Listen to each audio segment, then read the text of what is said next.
Kamus Braille. Okey, Kamus Braille ni kita ada tetamu kita yang nak bercerita mengenai Kamus Braille 2.0. Yep. 2.0 ni ada yang 1.0 depan mata kita pun ada. Banyak sebenarnya modul-modul yang kita nak belajar. Kita bersama dengan tetamu-tetamu yang hebat. Kita ada Profesor Datuk Dr. Yasmin Hussein, Penasihat Yayasan Orang Buta Malaysia. Assalamualaikum, Prof. Waalaikumsalam. Yang seterusnya kita ada Dr. Muhammad Nur Azmi Nordin, Pensyarah Pendidikan Khas Fakulti Pendidikan UKM. Assalamualaikum. Dan juga Encik Silaturahim Dahman, Ketua Pegawai Eksekutif Yayasan Orang Buta Malaysia. Assalamualaikum. Salam. Kita pernah bertemu, kita pernah berjumpa. Dan hari ini kita nak bercerita mengenai Braille. Adalah satu modul yang sangat bagus, sangat hebat dan sangat berguna sebenarnya untuk mereka yang mungkin cacat penglihatan dan juga yang kurang penglihatan. Jadi kali ini ada penambahbaikan untuk Kamus Braille 2.0 pula, Datuk. Okey, Assalamualaikum warahmatullahi wabarakatuh. Terima kasih kepada MHI hari ini kerana menjemput kami untuk menerangkan tentang Kamus Braille yang sedang kita usahakan bersama pihak UKM, Yayasan Orang Buta Malaysia, begitu juga dengan City University dan Help University. Jadi kat sini sebenarnya apabila kita kata Kamus Braille, ya, selama ini kita tidak ada Kamus Braille. Kita ada buku teks Braille. Tetapi Kamus Braille tak ada. Jadi ini kita lakukan sebagai CSR untuk memastikan anak-anak ini tadi dapat lebih pengetahuan tentang kamus.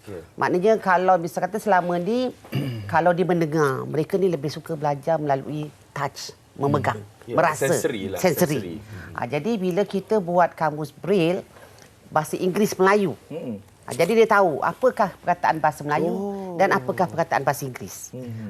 Yayasan Orang Buta Malaysia sebenarnya memanglah selama ni banyak dah buat menterjemahkan dalam bentuk Braille buku-buku cerita kepada anak-anak kita yang kurang upaya penglihatan.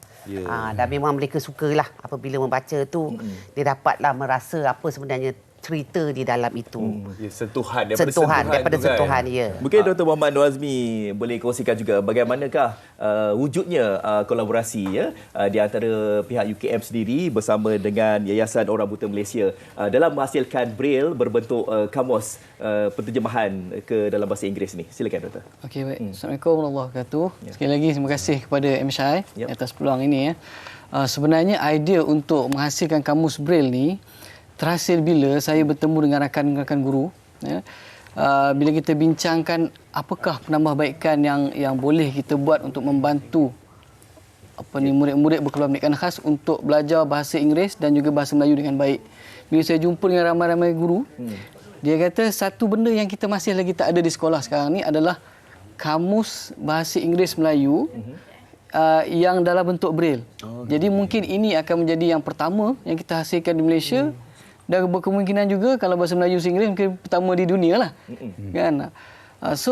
Bila kita saya dah dapat feedback macam tu, so saya pergi propose kepada Yayasan Orang Buta Malaysia, adakah pernah buat atau tidak pernah buat, kan? Dan memang kita tak pernah lagi lah ada kamus yang macam ni.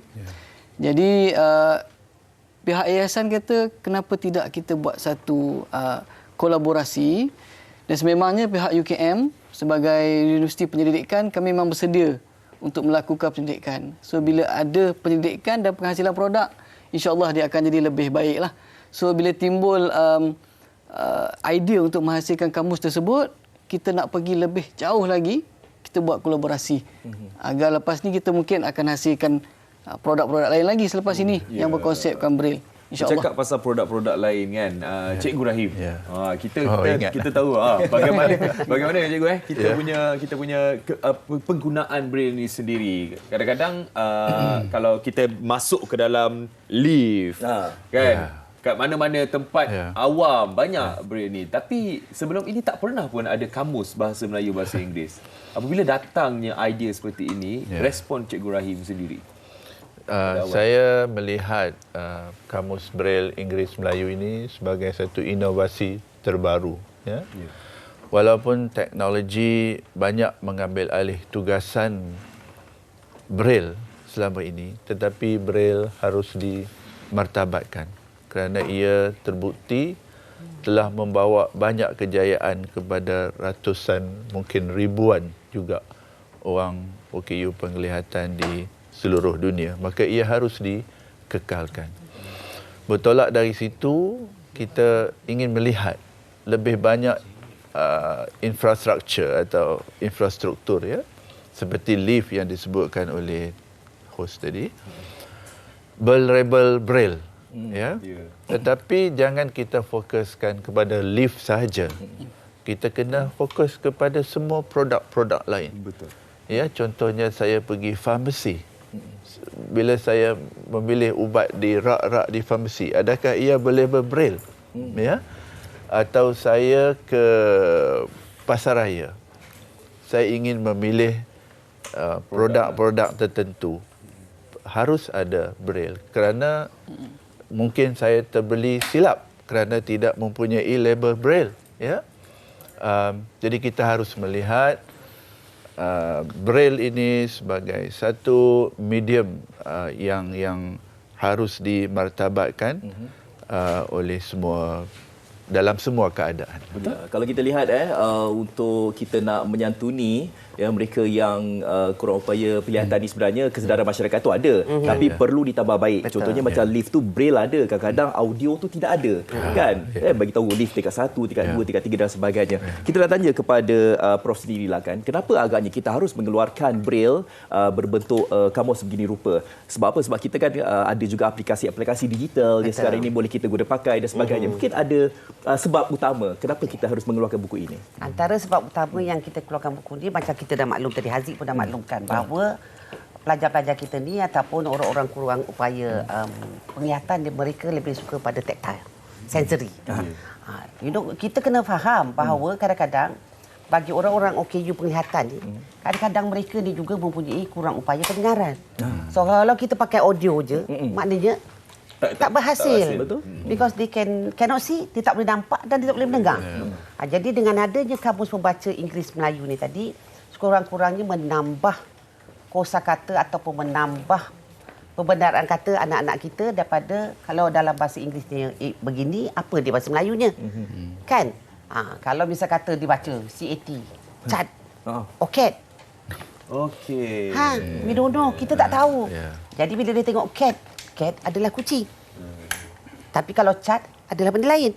Kan? Jadi dekat situlah kita nak menambahkan pembenaran kata anak-anak kita ni, sebab mereka ni banyak kekurangan. Banyak kekurangan.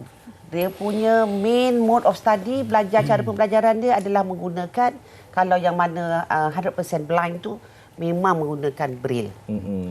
Jadi kita nak meningkatkan dia punya pengalaman, pengetahuan melalui kamus yang kita terbitkan. Yes, kegunaannya memang banyak. Jadi doktor, mungkin doktor boleh tunjukkan sedikit antara produk-produk yang ada, kan, kamus yang ada dalam materi dan cara penggunaannya, doktor. Bagaimana cara penggunaan? Sebab saya pun pegang ni, mungkin kita pun boleh belajar juga. Okey, baik, satu saya tambah sikitlah yang Prof Datuk bagi tahu tadi. Sebenarnya bila kita ada, kita boleh guna aplikasi yang dengar kan. Tapi once kita ada yang bercetak macam ni, so murid-murid yang buta kan, dia tahu ejaan yang betul. So kalau dia dengar contohnya perkataan dictionary kan, dia tahu perkataan dictionary itu kamus. Tapi macam mana nak mengeja dictionary itu, dia kena sentuh. Okey. Bagaimana caranya? Okey, contoh yang itu adalah kita nak baca kita baca. Setelah. Okey, contohnya. Setelah. Biasanya orang buta, Cikgu Rahim lebih arif lah kan. Carry on. Biasanya dia akan guna dua-dua belah tangan dia. So dia letaklah. Dua tangan kan. So dia akan baca mula daripada kiri sampai kanan. Dia akan bacalah. So setiap kod tu tidak semestinya, kalau kata perkataan cara contohnya kan CARA, dia tak semestinya ada CARA. Dia hanya CR sahaja. Sebab kita ada kod-kod dia lah. Kita boleh tunjukkan ke kamera? Boleh tak tunjuk dekat kamera? Kamera yang tunjuk ke kamera ni. Yang ini itu adalah contohnya, ya.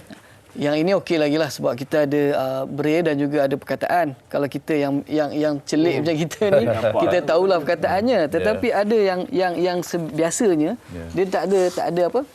Dia tak ada perkataan tersebut kan. Memang kosong macam ni. Kosong je kan. Sentuhan semata-mata. Sentuhan semata-mata. Okey, mungkin kita boleh bagi. Ni bagi Cikgu Rahim lebih arif. Okey. Boleh saya Rahim baca sekali lah. Ya, saya bacakan. daripada ayat ni lah, inflasi diimport merujuk kepada kenaikan tingkat harga umum apabila harga barang yang diimport dari luar negara meningkat.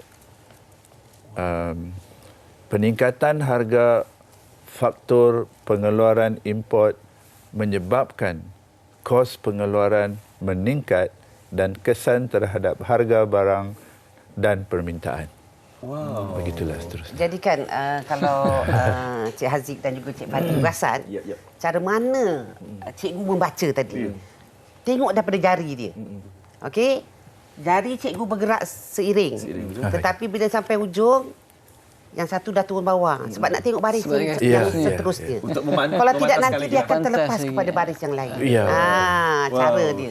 Ini adalah satu inovasi dan juga keperluan sebenarnya. Kamus bahasa Melayu, bahasa Inggeris. Okey, kalau tengok ini adalah kamus yang biasa yang kita guna pakai ya, dan untuk anda kalau kita nak translate menerusi Braille ini 3 kali ganda ya. Besarnya ataupun 3 atau 4 ini satu buku dia boleh menjadi seperti mungkin jadi 4 mungkin jadi 3 4 5 buku ya. Okey. Baik, terima kasih dicakap kepada tetamu-tetamu kita dan diharapkan dengan kerjasama ini dapat meningkatkan lagi lah ya. Kata orang tu apa untuk yang mana mereka yang mengalami masalah penglihatan masalah OQ penglihatan ni dapat kata orang tu mempelajari bahasa Inggeris ni dengan mudah lah. Ya, dan mungkin banyak lagi pembenaran kata yang kita boleh tahu selepas ini. Jadi kita ucapkan terima kasih kepada Profesor Datuk Dr. Yasmin Hussein, Dr. Muhammad Nur Azmi Nordin dan juga Cikgu Silaturahim Daman. Terima kasih bersama kami di MHI.